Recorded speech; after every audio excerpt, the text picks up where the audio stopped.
All right, welcome to this explainer. Today we're doing a complete forensic breakdown of the digital access mechanics behind collaborative filing portals.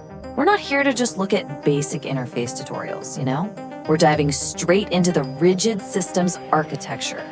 We're going to analyze the underlying mechanics of digital visibility, hierarchy, and honestly, the hidden traps that completely dictate workflow behavior in these highly regulated digital environments. So in a collaborative digital filing, why does that very first click dictate the entire workflow?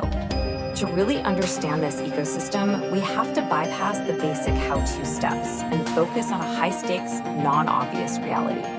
How the exact sequence of account creation and draft initiation fundamentally decides whether a filing succeeds or totally stalls out. In this digital architecture, that first click, it sets off a completely irreversible chain of cause and effect. Section 1, the digital access asymmetry. The absolutely crucial concept here is that these portals operate on what experts call access asymmetry. Think of it like a one-way mirror engineered directly into the platform itself.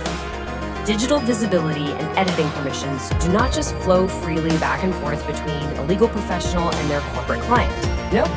Permissions flow in only one direction, and they're strictly determined by whoever actually originates the action.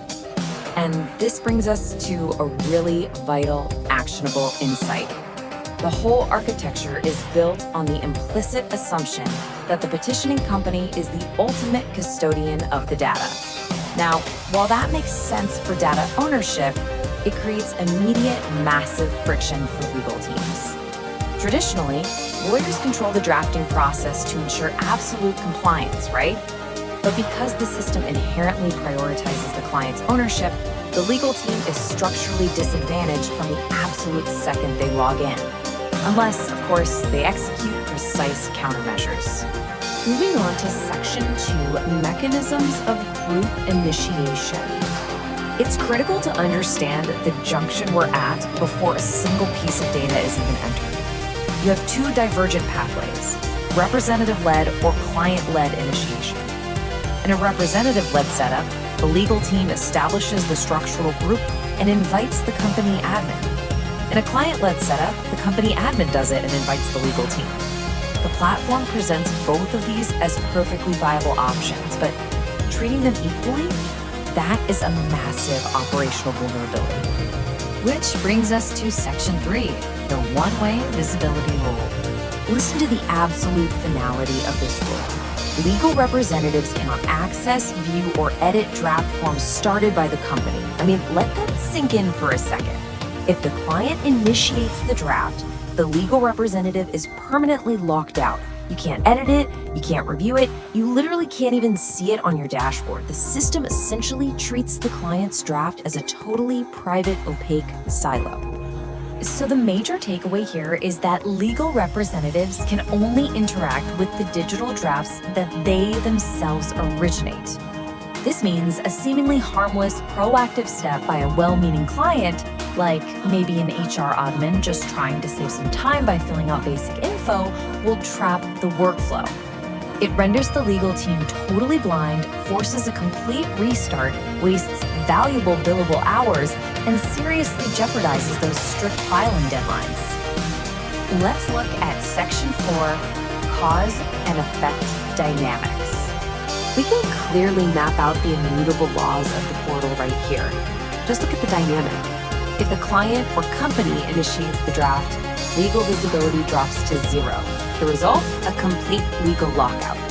But if the legal representative initiates, they retain full access, and the client also gets full access to review and approve.